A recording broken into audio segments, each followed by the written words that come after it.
What's a scam most people don't realize is a scam?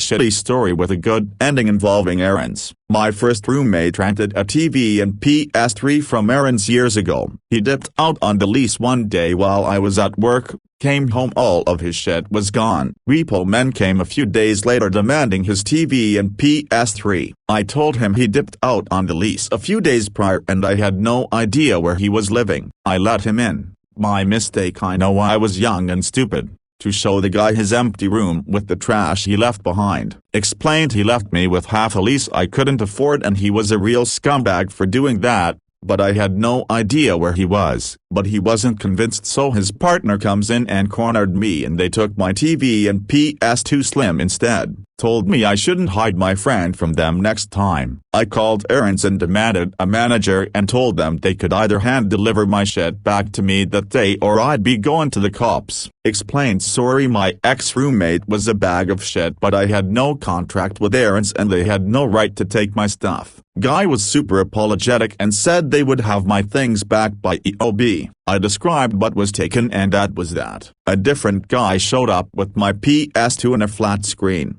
Said the manager fired the guys who hassled me and my TV was broken. Apparently they told him the same thing I told him, that my roommate moved out and there was nothing to recover. Assholes were too stupid to remove the TV and PS2 from the truck though, so they were found out pretty quick. Unfortunately the TV fell over in the truck and smashed, so the manager sent the guy over with a 40-inch flat screen as compensation. No idea what happened beyond that with those guys, but it was fucking wild. That said, errands is totally a ripoff, but they made me whole and the guys were fired, so all's well that ends well. I went to uni with a guy who does this, makes a killing giving wealth coaching on how to be a millionaire by 30 or whatever. Thing is, he grew up in the most expensive neighborhood in my country. His family is loaded, therefore he is loaded. He does not possess any special skills beyond charisma and inheriting money, connections. I can't imagine how many people he has scammed, but it looks like he's been pretty successful so far. Hobby Lobby does this. When they bring in new seasonal stuff, it's immediately 30 to 40% off the marked price. And if it's marked down, you can't use a 40% coupon on it. Every other week, the sales flip, so you get 50% off of half the store or you can use a 40% coupon on the other half. If you don't know about the 40% coupon, then you pay the full price, which is easily more than 200% what the item is worth. I used to work there and people would spend hundreds of dollars on stuff when they could have came back a week later and gotten it for half price.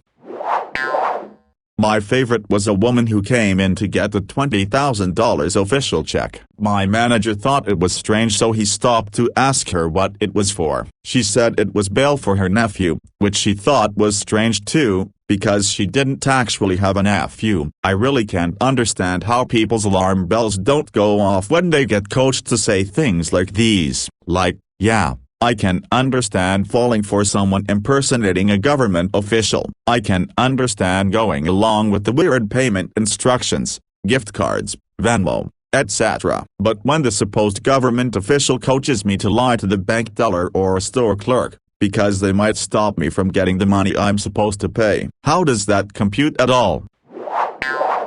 I used to be loan originator for a local credit union, which also happened to mean that I opened, closed all accounts, helped people fill out transaction fraud forms, etc. At least once a month, we would have someone trying to open an account with a fraudulent check from another local credit union, trying to explain how they wouldn't actually get the money, and their account at the other credit union will be overdrawn. They'd insist it was real and that there's no possible way the stranger on Facebook would be scamming them. So we would put a hold on the check until it ultimately was flagged for fraud. But legally, they can pull out at least $200 of the funds, so then they would come back pissed that their account was overdrawn, demanding we refund them. Working with finances is 90% helping people, 10% letting people fuck their own shit up because you can't fix their stupidity.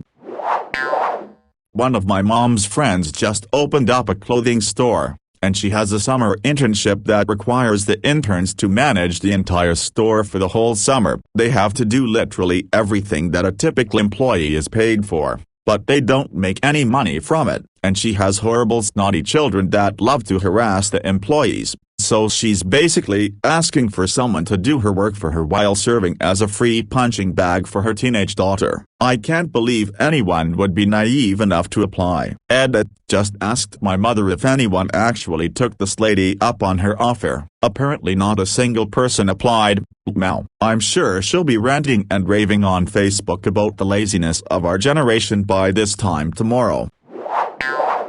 Some colleges will offer a full-ride scholarship to any student who stays above a certain GPA, give these out to everyone who applies, and then institute a strict grading curve so that the required GPA is nearly impossible to achieve. The scholarship usually only lasts through freshman year as a result. It's usually shitty for-profit colleges that do this, so the credits won't transfer. The student is now forced to either pay full-price tuition for 3 years, or lose a year's worth of work.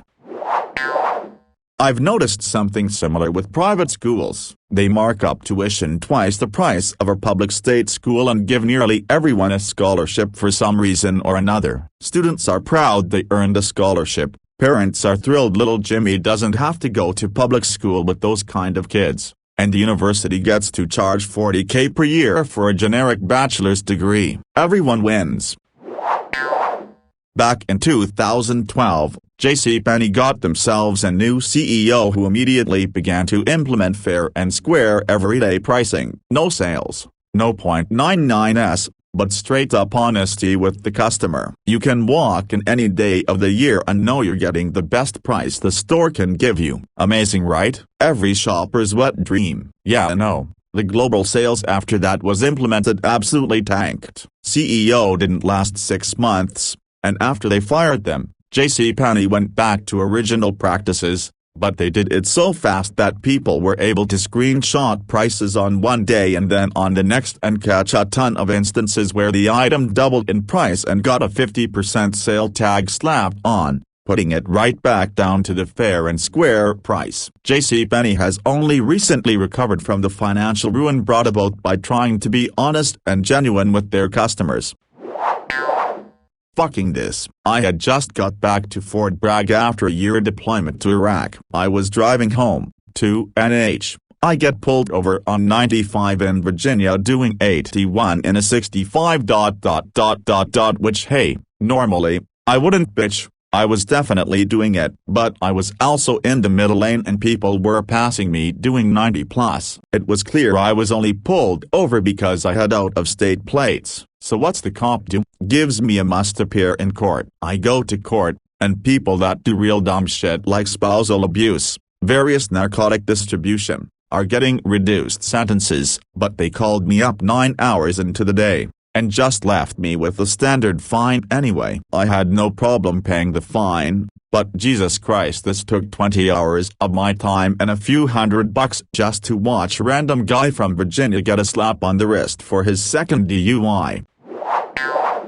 Speed traps should be illegal in my opinion. A highway dropping from 75 to 55 with the sole intention of ticketing drivers who are just passing through is absolutely about generating revenue for your shitty one-stoplight town. If it was about safety, you'd have flashing signs and a forewarning, which a lot of cities do. There is a highway that goes from 65 down to 45 in my city and there are like 3 signs warning everyone about the speed drop, including one with the blinking yellow light.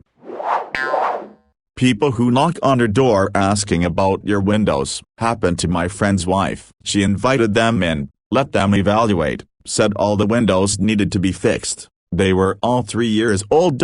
My friend did a full reno when they moved in, and said the windows were bad. My friend's wife thinks everyone is truthful and agrees to start the process. My friend said he came home to find them still there and his wife was seconds away from signing and writing a $6,000 check. He politely asked them to leave and calmly told his wife she was no naive. If someone comes knocking at your door to look at anything and you didn't call them, it's a scam. Sometimes I like to go along with the scam call just to waste the person's time or see what kind of funny stuff I could do. Some guy was trying to pull off some kind of scam trying to get me to buy or sell a domain or something, so I went with it until I started to mumble all of my personal info when he asked me for it. Then got agitated at him when he didn't understand my mumbles. He eventually caught on and hung up, but it was hilarious listening to him ask for my info again and again.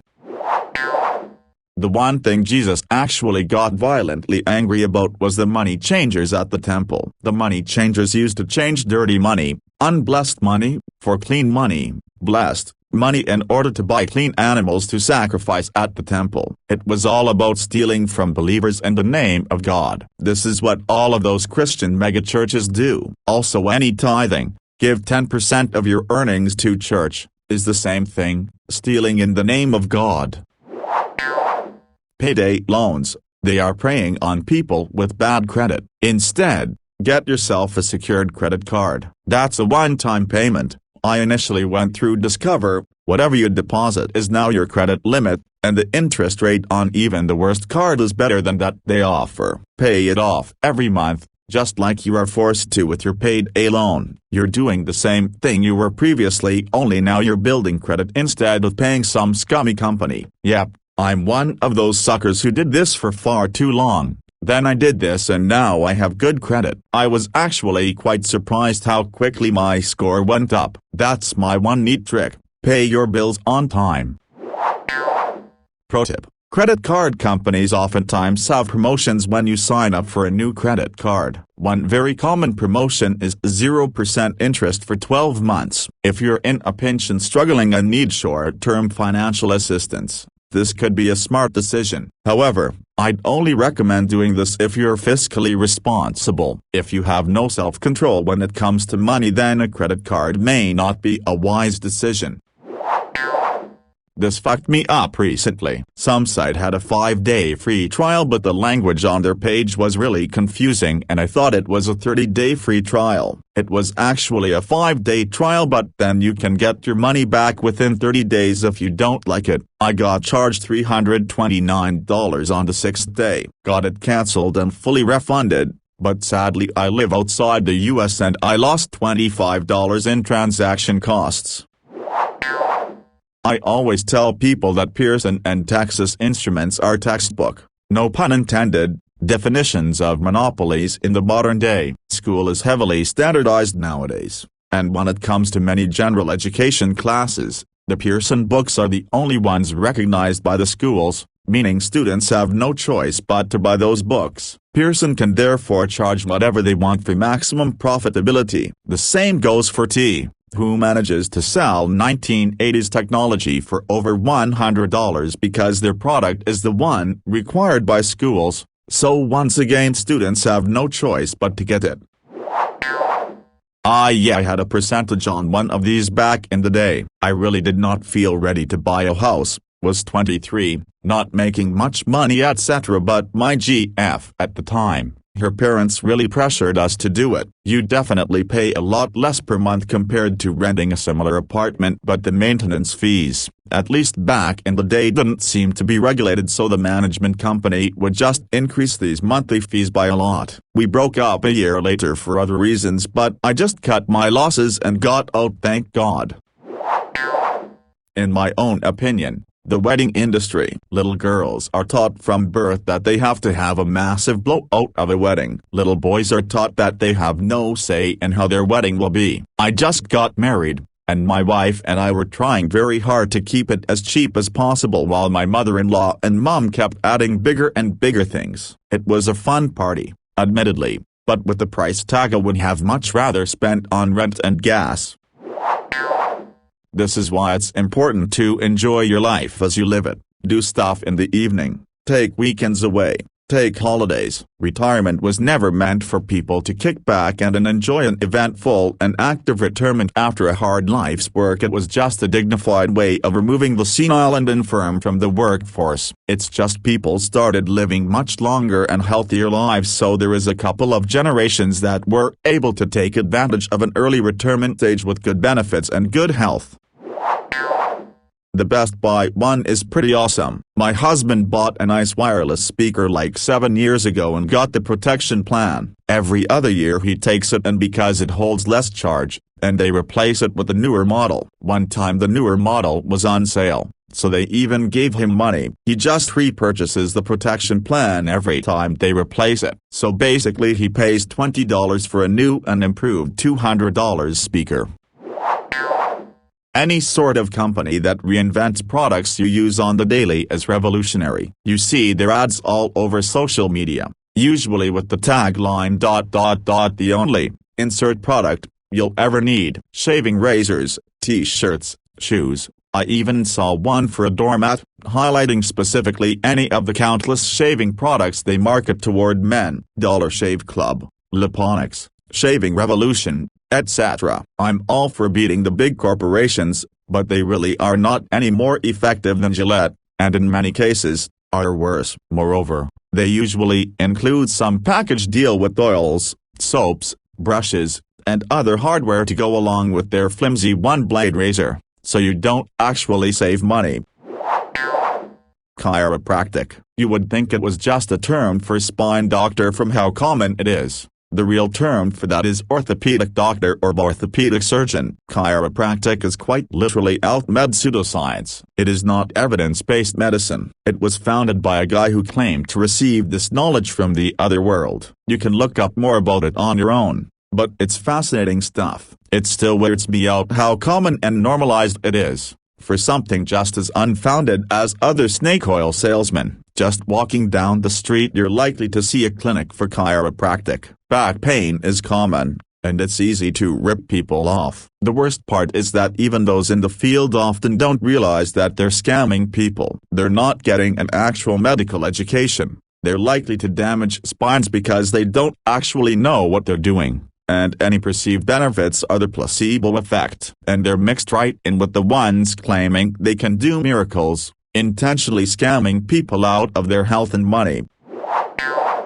One of my coworkers has recently gotten into day trading and he's always really excited to tell me about it. He told me that he made $14,000 profit from his GameStop shares and he was beyond thrilled. He said if he can do that just a few more times, he will have enough money to pay off all his debt and quit his job so he can day trade full-time. He tried talking me into it so that I could retire early. He thought it was just the greatest idea anyone had ever had, and just couldn't understand why anyone wouldn't want to make so much money so easily. But I told him that I don't gamble, which includes day trading. I invest. I purchase stocks in companies that I think will do well over the next 5+ years, and then hold them and let them grow. I told him that day trading is a high-risk, high-reward system, that some people make a lot of money, but some people lose a lot of money too, and that I'm not comfortable with that risk. But he just said I was missing out on easy money. The next few times I saw him, he seemed pretty happy.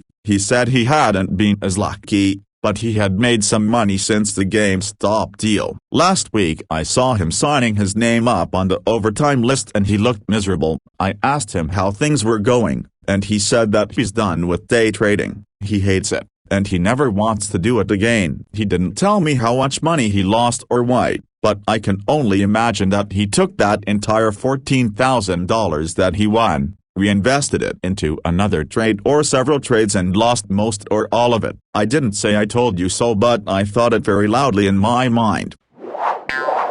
The 40-hour work week. It was created with the idea that one adult person, working only 40 hours a week, would be able to support a family at a decent quality of life and would have the support of a spouse or other adult at home to handle all the cleaning, cooking, etc. Except now it usually takes both parents working 40+ hours to barely keep their heads above water, which makes all the rest of the work at home impossible to fit in unless you can afford to pay someone else to do it.